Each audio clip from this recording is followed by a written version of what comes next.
Hi family, welcome back to my YouTube channel. ನಾನು Gayi Chethu. So ಇವತ್ತು ನಾವು ರಕ್ಷಾಬಂಧನ್ ಇದೆಯಲ್ಲ, ಹಾಗಾಗಿ ಅಮ್ಮ ಮನೆಗೆ ಹೋಗ್ತಾ ಇದ್ದೀವಿ.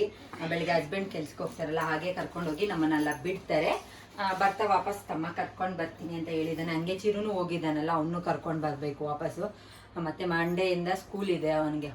ಮಂಡೇನೂ ಲೀವು, ಟ್ಯೂಸ್ಡೇಯಿಂದ ಸ್ಕೂಲ್ ಇದೆ. ಹಾಗಾಗಿ ಇವಾಗ ಓಡ್ತಾ ಇದ್ದೀವಿ. ಮನೇಲಿ ಆಲ್ಮೋಸ್ಟ್ ಎಲ್ಲ ಕೆಲಸ ಎಲ್ಲ ಮಾಡಿ ಓಡ್ತಾ ಇದ್ದೀನಿ. ಪಾಪುನು ರೆಡಿ ಮಾಡಿದ್ದೀನಿ. ಇವಾಗ ನಾವು ಹೊರಡಬೇಕು.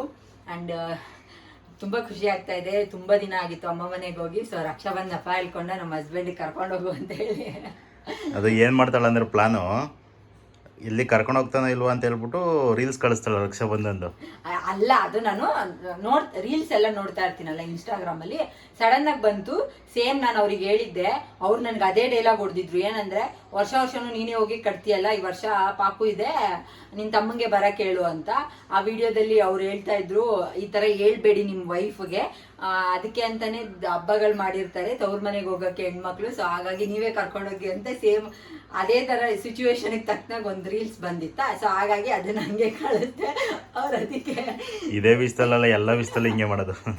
ನಾನು ಹಂಗೆ, ನನ್ಗೇನು ಅನ್ನಿಸ್ಬೇಕು ನಾನು ಅದು ಥಿಂಕ್ ಮಾಡ್ತಾ ಇರ್ತೀನಿ. ಇನ್ಸ್ಟಾಗ್ರಾಮಲ್ಲಿ ಅದೇ ಥರ ರೀಲ್ಸ್ ಬರುತ್ತಾ, ಸೆಕೆಂಡು ಯೋಚನೆ ಮಾಡಲ್ಲ, ಕಳಿಸ್ತಾ ಇರ್ತೀನಿ ಅವರಿಗೆ.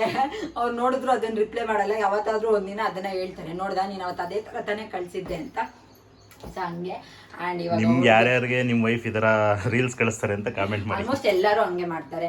ಇನ್ಸ್ಟಾಗ್ರಾಮ್ ನೋಡ್ಬೇಕಾದ್ರೆ ನಮ್ಮ ಲೈಫಿಗೆ ರಿಲೇಟೆಡ್ ಆಗಿರೋ ರೀಲ್ಸ್ ಏನಾದರೂ ಬಂದರೆ ಅದನ್ನು ಹಸ್ಬೆಂಡಿಗೆ ಶೇರ್ ಮಾಡೇ ಮಾಡ್ತಾರೆ. ಹಸ್ಬೆಂಡು ಏನು ಕಮ್ಮಿ ಇಲ್ಲ, ಅವರು ಶೇರ್ ಮಾಡೇ ಮಾಡ್ತಾರೆ. ಅವ್ರದ್ದು ನಮ್ಮಿಬ್ರದ್ದು ಕಾನ್ವರ್ಸೇಷನ್ ಹಂಗೆ ಇರುತ್ತೆ. ಇಲ್ಲ ವಾಟ್ಸಪ್ಪಲ್ಲಿ, ಇಲ್ಲ ಇನ್ಸ್ಟಾಗ್ರಾಮಲ್ಲಿ, ಬೇರೆ ಏನೂ ಇರೋಲ್ಲ, ಬರೀ ರೀಲ್ಸ್ ಶೇರ್ ಮಾಡಿರುತ್ತೆ. ಬೇರೆಯವ್ರ ರೀಲ್ಸ್ನ ನಾವು ಪ್ರಮೋಟ್ ಮಾಡ್ತಾ ಇರ್ತೀವಿ, ಎಕ್ಸ್ಚೇಂಜ್ ಆಗ್ತಾ ಇರುತ್ತೆ ಅಷ್ಟೇ. ಸೊ ಹಂಗೆ ಎಲ್ಲರ ಮನೇಲೂ ಹಸ್ಬೆಂಡು ಹಂಗೆ ಮಾಡ್ತಿರ್ತಾರೆ, ವೈಫು ಹಂಗೆ ಮಾಡ್ತಿರ್ತಾರೆ. ಆ್ಯಂಡ್ ನೀವು ಹಂಗೆ ಮಾಡ್ತೀರಾ, ಕಮೆಂಟ್ ಮಾಡಿ ನನಗೆ. ಸೊ ಇವಾಗ ಟೈಮ್ ಆಗುತ್ತೆ, ಹೊರಡೋಣ. ಅವರು ಕೂಡ ಕೆಲ್ಸಕ್ಕೆ ಹೋಗ್ಬೇಕು ನಮ್ಮನ್ನ ಬಿಟ್ಬಿಟ್ಟು. ಸೊ ಬನ್ನಿ ಹೋಗೋಣ. ಸಿನಿಮಾ ಡಾಡ್ ಹೋಗ್ತಾ ಇದ್ದಾರೆ.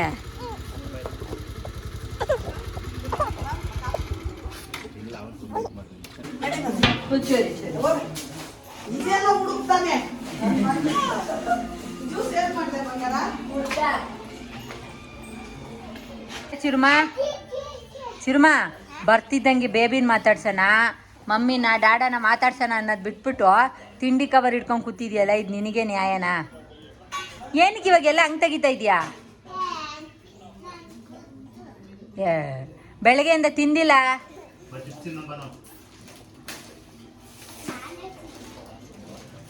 ಎಲ್ಲ ಹೆಂಗೆ ತೆಗಿತಾರ ನೋಡು. ಅಪ್ಪ ಮಗ ತಗೊಂಬಂದಿದ್ದೆಲ್ಲ ನೀವೇ ತಿನ್ರಿ. ಹಾಂ,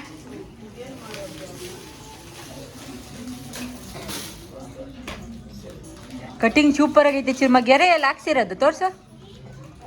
ಎರಡು ಕಡೆ ಹಾಕಿಸ್ಬಿಟ್ಟವನ್ನೇ ಮಾವ. ಹಸ್ಬೆಂಡು ಇವಾಗ ನಮ್ಮನ್ನು ಬಿಟ್ಬಿಟ್ಟು ಇವಾಗ ಅವರು ಕೂಡ ರೆಡಿಯಾಗಿ ಕೆಲ್ಸಕ್ಕೆ ಹೊರಡ್ತಾ ಇದ್ದಾರೆ. ಇಲ್ಲಿಂದ ಹತ್ರನೇ. ಸೊ ಹಾಗಾಗಿ ಅಮ್ಮ ಮನೆಯಿಂದನೇ ಹೊರಟ್ರು.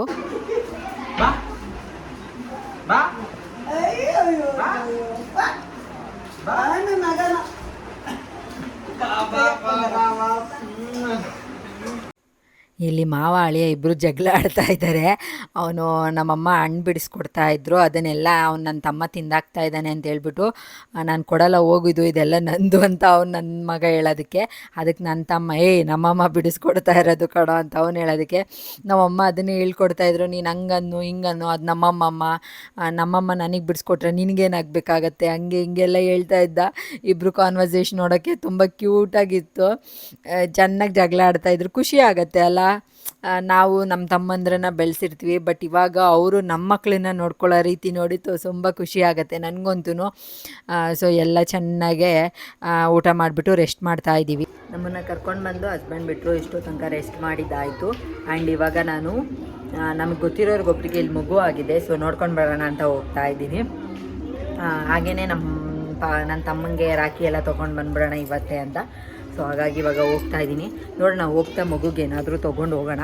ಏನು ತೊಗೋಬೇಕು ಅಂತ ಐಡಿಯಾ ಇಲ್ಲ. ಸೊ ಹೋಗಿ ನೋಡೋಣ ಬನ್ನಿ. ತುಂಬ ದಿನ ಆದಮೇಲೆ ಗಾಡಿ ಓಡಿಸ್ತಾ ಇದ್ದೀನಿ. ವಿಶಾಲ್ ಮಾರ್ಟಿಗೆ ಬಂದಿದ್ದೀನಿ. ಆಟ ಸಾಮಾನು ಏನಾದರೂ ತೊಗೊಳ್ಳೋಣ ಅಂದ್ಕೊಂಡೆ. ಚಿಕ್ಕ ಮಗು ಅಲ್ವಾ, ಆಟಾಡೋಕ್ಕಾಗಲ್ಲ. ಸೊ ಹಾಗಾಗಿ ಇದೊಂದು ಗಿಫ್ಟ್ ಸೆಟ್ ಇತ್ತು. ಅಂದರೆ ಫುಲ್ ಸೆಟ್ ಆಫ್ 5 ಬರುತ್ತೆ. ಅದನ್ನು ತೊಗೊಂಡಿದ್ದೀನಿ, ಚೆನ್ನಾಗಿದೆ. ನೋಡೋಣ, ಬೇರೆ ಏನೋ ಹುಡುಕ್ತಾ ಇದ್ದೀನಿ, ಏನಾದರೂ ಸಿಕ್ಕಿದ್ರೆ ತೊಗೊಂಡು ಹೋಗ್ತೀನಿ. ಸೊ ಸೊ ಖುಷಿ ಆಗುತ್ತಲ್ಲ ಹೊಸ ಮಗುನ ನೋಡ್ಬೇಕಾದ್ರೆ. ನಮ್ಮ ಕಡೆ ಎಲ್ಲ ಅಷ್ಟೇ, ಫಸ್ಟ್ ಟೈಮ್ ಮಗುನ ನೋಡ್ಬೇಕಾದ್ರೆ ಬರೀ ಕೈಲೆಲ್ಲ ಹೋಗಬಾರ್ದು ಅಂತ ಹೇಳ್ತಾರೆ. ಸೊ ಹಾಗಾಗಿ ಅದನ್ನೇ ನಾನು ಫಾಲೋ ಮಾಡ್ತಾಯಿದ್ದೀನಿ.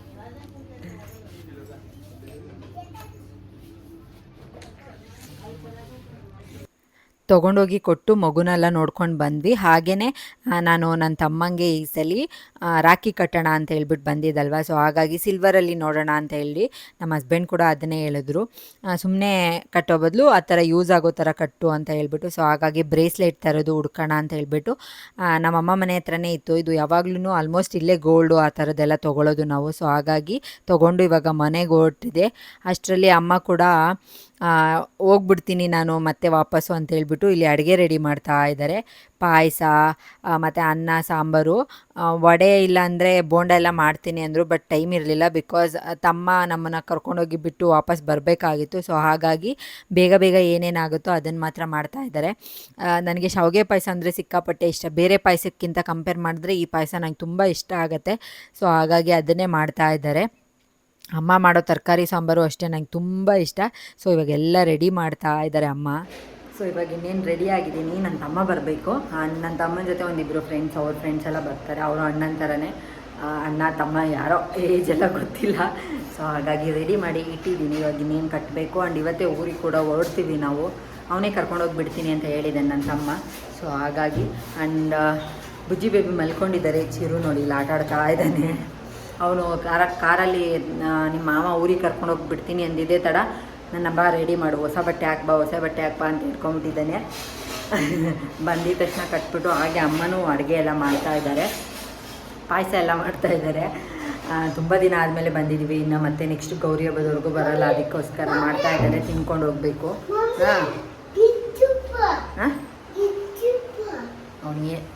ಅವನಿಗೇನೇನೋ ಹೇಳ್ತಾ ಇರ್ತಾನೆ, ಏನೋ ಅಂದರೆ ಅರ್ಥ ಆಗಲ್ಲ. ಸೊ ಮತ್ತೆ ಇವಾಗ ಅವ್ನು ಬರಲಿ, ಅವನು ಫೋನ್ ಮಾಡಿದ್ದೀನಿ ಬರ್ತಿದ್ದೀನಿ ಅಂತ ಹೇಳಿದ್ದಾರೆ. ಕಟ್ಟೋಣ. ಫೈನಲಿ ನನ್ನ ತಮ್ಮ ಕೂಡ ಬಂದ, ಎಲ್ಲೋ ಹೋಗಿದ್ದ ಔಟ್ಸೈಡು. ಸೊ ಹಾಗಾಗಿ ಬಂದ. ಇವಾಗ ರಾಖಿ ಕಟ್ಟಕ್ಕೆ ಸ್ಟಾರ್ಟ್ ಮಾಡಿದ್ದೀನಿ. ಏನೋ ಒಂಥರ ಖುಷಿ. ವರ್ಷಕ್ಕೊಂದ್ಸಲಿ ರಾಖಿ ಹಬ್ಬ ಬಂತು ಅಂದಾಗ ತುಂಬ ಖುಷಿ ಆಗುತ್ತೆ. ಬಿಕಾಸ್ ಅವ್ನು ನನಗೆ ತಮ್ಮ ಅಂದರೆ ನನಗಿಂತ ಚಿಕ್ಕವನಾದ್ರೂ ನನ್ನ ವಿಷಯದಲ್ಲಿ ಅವನು ತುಂಬ ನನಗಿಂತ ದೊಡ್ಡವನು. ಒಂದು ಅಣ್ಣನ ಸ್ಥಾನದಲ್ಲಿ ನಿಂತ್ಕೊಂಡು ಏನೇನೆಲ್ಲ ಮಾಡಬೇಕು ಅದನ್ನೆಲ್ಲ ನನಗೆ ಮಾಡಿದ್ದಾನೆ. ಸೊ ಹಾಗಾಗಿ ತುಂಬ ಖುಷಿ ಆಗುತ್ತೆ. ಬಿಕಾಸ್ ನನ್ನ ಮದುವೆಯಿಂದ ಹಿಡ್ದು ನನ್ನ ಶ್ರೀಮಂತ ಆಗಿರ್ಬೋದು, ನನಗೆ ಒಂದು ಚಿಕ್ಕ ಪುಟ್ಟ ಏನೇ ಆಸೆಗಳಿದ್ರು ಅವನ ಹತ್ರ ಹೇಳಿದ್ರೆ ಅದನ್ನು ಬೇಡ ಅಂತ ಹೇಳೋದೇ ಇಲ್ಲ. ಸೊ ಹಾಗಾಗಿ ಆ್ಯಂಡ್ ಬಾಣಂತನೇ ಇರ್ಬೋದು, ಮತ್ತು ಎರಡನೇ ಮಗು ಶ್ರೀಮಂತ. ಆ್ಯಂಡ್ ಸೆಕೆಂಡ್ ಪ್ರೆಗ್ನೆನ್ಸಿಯಲ್ಲಿ ನನಗೆ ಪ್ರೆಗ್ನೆನ್ಸಿ ಫೋಟೋಶೂಟ್ ಮಾಡಿಸ್ಕೋಬೇಕು ಅಂತ ತುಂಬ ಆಸೆ ಇತ್ತು. ಅವನಿಗೆ ನಾನು ಒಂದು 2 ಸಲ ಏನೋ ಹೇಳಿದ್ದೆ, ಪ್ಲೀಸ್ ಚಿತಾ ನನಗೆ ಮಾಡಿಸು, ನಂಗೆ ಬೇಕೇ ಬೇಕು ಅಂತ ಹೇಳಿದಾಗ. ಸೊ ಹಾಗಾಗಿ ಆ ಥರದ್ದೆಲ್ಲ ಕೆಲವೊಂದು ವಿಷಯಗಳನ್ನ ಅವ್ನು ನನಗೆ ನೋಡಿ ನಾನು ಏನು ಆಸೆ ಪಡ್ತೀನೋ ಅಂತ ನೋಡಿ ತುಂಬ ಚೆನ್ನಾಗೇ ಮಾಡ್ತಾನೆ. ಸೊ ಹಾಗಾಗಿ ಖುಷಿ ಆಗತ್ತೆ. ಒಂದು ಅಪ್ಪ ಸ್ಥಾನದಲ್ಲಿ ನಿಂತ್ಕೊಂಡು ನನಗೆ ಎಲ್ಲ ವಿಷಯದಲ್ಲೂ ಅಷ್ಟೇ, ಓದೋದ್ರಿಂದ ಹಿಡಿದು ಮದುವೆ ಆಗಿ ಮಕ್ಕಳು ವರ್ಗೂ ಏನೇನು ಮಾಡಬೇಕೋ ಅದನ್ನೆಲ್ಲ ತುಂಬ ಚೆನ್ನಾಗಿ ಮಾಡಿದ್ದಾನೆ. ಸೊ ಹಾಗಾಗಿ thank you so much. And ಇವರೆಲ್ಲ ನನ್ನ ತಮ್ಮನ ಫ್ರೆಂಡ್ಸ್ ಕೂಡ, ಅವರು ಕೂಡ ಇದ್ರಲ್ಲ. ಸೊ ಹಾಗಾಗಿ ಎಲ್ಲರಿಗೂ ಕಟ್ಬಿಟ್ಟೆ. ನನ್ನ ತಮ್ಮನ ಜೊತೆ ಇವರು ಕೂಡ ಅಷ್ಟೇ. ನನ್ನ ಮನೇಲಿ ಏನೇ ಫಂಕ್ಷನ್ ಆದ್ರೂ ಅಷ್ಟು ದೂರದಿಂದ 1 hour ಜರ್ನಿ ಆಗುತ್ತೆ. ಅಷ್ಟು ದೂರದಿಂದ ನಮ್ಮ ಮನೆಗೆ ಬರ್ತಾರೆ. ಎಲ್ಲ ಫಂಕ್ಷನ್ಗೂ ಬಂದು ಹೆಲ್ಪ್ ಮಾಡೋದಾಗಿರ್ಬೋದು, ಪ್ರತಿಯೊಂದು ವಿಷಯದಲ್ಲೂ ಅಷ್ಟೇ ತುಂಬ ಚೆನ್ನಾಗಿ ಹೆಲ್ಪ್ ಮಾಡ್ತಾರೆ. ಯಾವಾಗಲೂ ನನ್ನ ತಮ್ಮನ ಜೊತೆಲೇ ಇರ್ತಾರೆ, ಅದೊಂದು ಖುಷಿ. ನಾನೇ ಹೇಳ್ತಾ ಇರ್ತೀನಿ, ಏನೋ ಚಿದ ಮಾಡೋ ಕೆಲಸ ಇಲ್ವೇನೋ ನಿನಗೆ, ಅವ್ರನ್ನೂ ಜೊತೆಲಿ ಹಾಕ್ಕೊಂಡು ಅವ್ರಿಗೂ ಮನೆಗೆ ಹೋಗೋಕ್ಕೆ ಬಿಡದೆ ಯಾಕೋ ಹಿಂಗೆ ಹಿಂಸೆ ಕೊಡ್ತೀಯಾ ಅಂದರೆ, ಅಕ್ಕ ಸುಮ್ಮನೆ ಇರೋಕ್ಕ ಹಾಗೆಲ್ಲ ಏನಿಲ್ಲ ಅಂತ ಹೇಳ್ಬಿಟ್ಟು. ಸೊ ಎಲ್ಲರೂ ಖುಷಿಯಾಗಿರ್ತಾರೆ. ಅವ್ರ ಫ್ರೆಂಡ್ಶಿಪ್ನ ನೋಡಿ ನನಗೂ ತುಂಬ ಖುಷಿ ಆಗುತ್ತೆ. ಆ್ಯಂಡ್ ವರುಣಣ್ಣ ನನಗೆ ಬಿಗ್ ಚಾಕ್ಲೇಟ್ ಕೊಟ್ಟರು. ಥ್ಯಾಂಕ್ ಯು ಸೋ ಮಚ್ ವರುಣಣ್ಣ. ತುಂಬ ದಿನ ಆಗಿತ್ತು ನಾನು ಡೈರಿ ಮಿಲ್ಕ್ ಚಾಕ್ಲೇಟ್ ತಿಂದು. ಆಲ್ಮೋಸ್ಟ್ ತಿನ್ನೋದೇ ಬಿಟ್ಬಿಟ್ಟಿದ್ದೀನಿ, ಬಿಕಾಸ್ ಈ ನಡುವೆ ಎಲ್ಲ ನನಗೆ ಅಷ್ಟೊಂದು ಇಂಟ್ರೆಸ್ಟ್ ಇದ್ದಿಲ್ಲ. ಸೊ ಹಾಗಾಗಿ and thank you so much ಅಣ್ಣ. ಆ್ಯಂಡ್ ಇನ್ನೊಂದು ಇದರಲ್ಲಿ ಏನಂದರೆ, ನಾನು ನನ್ನ ತಮ್ಮ ಗಿಫ್ಟ್ ಕೊಡ್ತಾನೆ ಅಂತ ಎಕ್ಸ್ಪೆಕ್ಟ್ ಕೂಡ ಮಾಡಿರಲಿಲ್ಲ. ನೋಡಿದ್ರೆ ಇಷ್ಟು ದೊಡ್ಡ ಗಿಫ್ಟ್ ರ್ಯಾಪ್ ಮಾಡೋಲ್ಲ ತೊಗೊಂಡು ಬಂದಿದ್ದಾನೆ.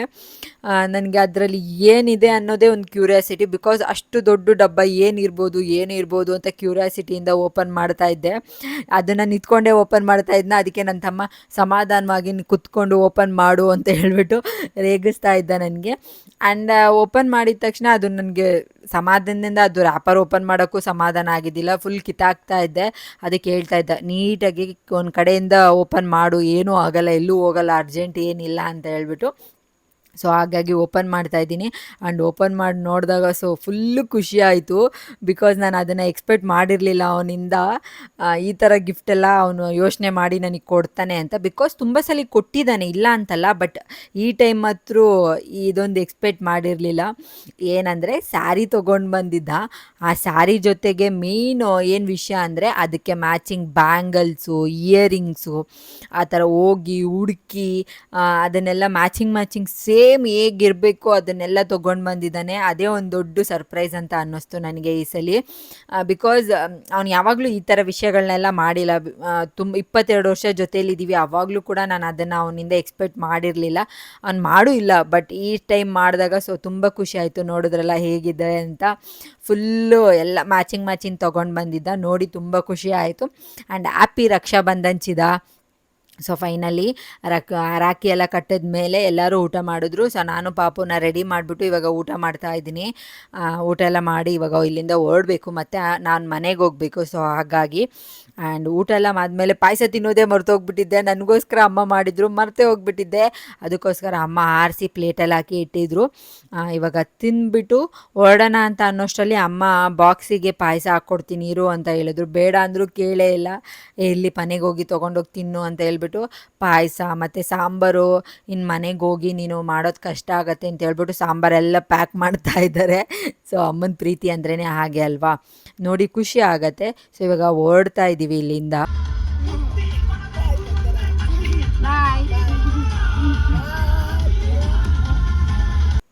ನಮ್ಮ ಮನೆಗೆ ಬಂದ್ವಿ. ಇವಾಗ ತಮ್ಮ ನಮ್ಮನ್ನು ಬಿಟ್ಬಿಟ್ಟು ವಾಪಸ್ ಹೋಗ್ತಾ ಇದ್ದಾನೆ. ಇಲ್ಲಿಂದ 1 ಅವರ್ ಜರ್ನಿ ಆಗುತ್ತೆ. ಆ್ಯಂಡ್ ಮಳೆ ಕೂಡ ಬರೋಂಗಿತ್ತು, ಗುಡುಗ್ತಾ ಇತ್ತು ತುಂಬ. ಸೊ ಹಾಗಾಗಿ ಹೋಗ್ತೀನಿ ಅಂತ ಹೇಳ್ಬಿಟ್ಟು ಓಡ್ತಾ ಇದ್ದಾನೆ. ಆ್ಯಂಡ್ ಅವ್ನ ಫ್ರೆಂಡ್ಸ್ ಕೂಡ ಜೊತೇಲಿ ಬಂದಿದ್ದರು. ಒಬ್ಬನೇ ಹೋಗ್ಬೇಕಲ್ಲ ವಾಪಸ್ಸು. ಸೊ ಹಾಗಾಗಿ ಎಲ್ಲರೂ ಒಟ್ಟಿಗೆ ಬಂದು ಬಿಟ್ಬಿಟ್ಟು ಹೋದರು. ಅಮ್ಮ ಮನೆಯಿಂದನೇ ಸಾಂಬಾರು ಕೊಟ್ಟು ಕಳಿಸಿದ್ರು, ಮಾಡಿದ್ರಲ್ಲ ಅಂತ ಹೇಳ್ಬಿಟ್ಟು. ನಮಗೂ ಸೇರಿಸೇ ಮಾಡಿ, ಇನ್ನೇನು ಮತ್ತೆ ಮಕ್ಕಳನ್ನ ಎತ್ಕೊಂಡೋಗಿ ಮಾಡ್ತೀಯ ಅಂತ ಹೇಳ್ಬಿಟ್ಟು ಕೊಟ್ಟು ಕಳಿಸಿದ್ರು. ಸೊ ಅಮ್ಮನ ಪ್ರೀತಿ ಅಂದ್ರೇ ಹಾಗೆ ಅಲ್ಲ. ಪ್ರತಿ ಸಲಿನೂ ಅಷ್ಟೇ, ನಾನು ಹೋದಾಗ ವಾಪಸ್ ಬರ್ಬೇಕಾರೆ ಮತ್ತೆ ಹೋಗಿ ಅಡುಗೆ ಮಾಡ್ಕೊಳ್ಳೋಕೆ ಕಷ್ಟ ಆಗುತ್ತೆ ಅಂತ ಹೇಳ್ಬಿಟ್ಟು ಸಾಂಬಾರು ಆ ಥರದ್ದು ಏನಾರು ಮಾಡಿಕೊಟ್ಬಿಡ್ತಾರೆ. ಇವತ್ತೂ ಹಂಗೆ ಕೊಟ್ಟು ಕಳಿಸಿದ್ದಾರೆ. ಆ್ಯಂಡ್ ಸ್ವಲ್ಪ ಪಾಯಸ ಕೊಟ್ಟು ಕಳಿಸಿದ್ದಾರೆ. ಅದನ್ನೆಲ್ಲ ಬಂದಿದ ತಕ್ಷಣ ಎತ್ತಿ ಪಾತ್ರೆಗೆ ಹಾಕಿ ಬಿಸಿ ಮಾಡಿ ಇಟ್ಟಿದ್ದೀನಿ. ಇವಾಗ ಸ್ವಲ್ಪ ಹೊತ್ತು ಹೋಗಿ ರೆಸ್ಟ್ ಮಾಡಬೇಕು. ಎಲ್ಲರನ್ನೂ ಮಲಗಿಸ್ಬಿಟ್ಟು, ಇಬ್ಬರನ್ನೂ ಮಲಗಿಸ್ಬಿಟ್ಟು ನಾನು ಕೂಡ ಒಂದು ಸ್ವಲ್ಪ ಹೊತ್ತು ರೆಸ್ಟ್ ಮಾಡಬೇಕು. ಫೈನಲಿ ಮನೆಗೆ ಬಂದ್ವಿ. ತಮ್ಮನೇ ಕರ್ಕೊಂಡು ಬಂದು ಬಿಟ್ಬಿಟ್ಟು ಹೋದ. ಆಲ್ರೆಡಿ ಮಳೆ ಸ್ಟಾರ್ಟ್ ಆಯಿತು. ಸೊ ಹಾಗಾಗಿ ಅವನಾಗೆ ಹೊರಡ್ಬಿಟ್ಟ. ನಾನಂತೂ ತುಂಬ ಚೆನ್ನಾಗಿ ಎಂಜಾಯ್ ಮಾಡಿದೆ ಈ ಡೇನ ಅಂತ. ಎಕ್ಸ್ಪೆಕ್ಟ್ ಮಾಡಿರಲಿಲ್ಲ ಅವನು ಆ ಥರ ಗಿಫ್ಟ್ ಕೊಡ್ತಾನೆ ಅಂತ ಹೇಳ್ಬಿಟ್ಟು. ಸೊ ನೀವು ಕೂಡ ಈ ವಿಡಿಯೋನ ಎಂಜಾಯ್ ಮಾಡಿರ್ತೀರಾ ಅಂತ ಅನ್ಕೊತೀನಿ. ಆ್ಯಂಡ್ ಈ ವಿಡಿಯೋ ಇಷ್ಟ ಆದರೆ ಗೊತ್ತಲ್ಲ, ಪ್ಲೀಸ್ ಲೈಕ್, ಶೇರ್, ಕಮೆಂಟ್ ಮಾಡೋದನ್ನ ಮರಿಬೇಡಿ. ಆ್ಯಂಡ್ ಯಾರೆಲ್ಲ ಇನ್ನೂ ನನ್ನ ಚಾನಲ್ ಸಬ್ಸ್ಕ್ರೈಬ್ ಆಗಿಲ್ಲ, ಪ್ಲೀಸ್ ಸಬ್ಸ್ಕ್ರೈಬ್ ಮಾಡ್ಕೊಳ್ಳಿ. ಆ್ಯಂಡ್ ಪಕ್ಕದಲ್ಲೇ ಕಾಣೋ ಬೆಲ್ಲೈಕನ್ನ ಕ್ಲಿಕ್ ಮಾಡಿ. ಆ್ಯಂಡ್ ಈ ವಿಡಿಯೋನ ಇಲ್ಲಿಗೆ ಎಂಡ್ ಮಾಡ್ತೀನಿ. ಮತ್ತೆ ಹೊಸ ವಿಡಿಯೋದಲ್ಲಿ ಸಿಗ್ತೀನಿ. ಟೇಕ್ ಕೇರ್, ಬಾಯ್ ಬಾಯ್.